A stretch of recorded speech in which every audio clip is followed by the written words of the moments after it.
العصيدة بيضة.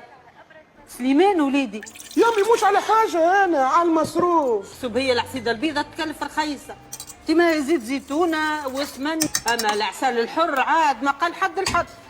هذا ست معجون، هذا العسل. شنو ما يزيد زيدي؟ خلي اسبوعي حب على فتة معجون وفتة عسل دبا نعجو برا. وذوك باش يزيوه هو ومرته برا. جيب دبوس العسل وحقة المعجون. والجميع الفريجيدير تبارك الله مليان بالخيرات السبعة.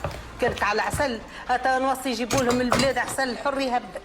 خالتي فضيل اختي بجا ربي يوصي لي عدي بزنقيك نقصي لي على الجرنات. سيدي داود مسكين يموت على العسل. شنو هذا؟ لوا حقة المعجون كاملة، حقة العسل يا كلثوم. سيدي خويا هذوكم لي انا مش ليك. شنو ليك انت؟ وخيك ما عنده ما يفطر الصباح، ومرته حبلة يلزمها تاكل مليح. هذا يتسمى عملية سطو على فطور الصباح نتاعي. باهي يلا مش لازم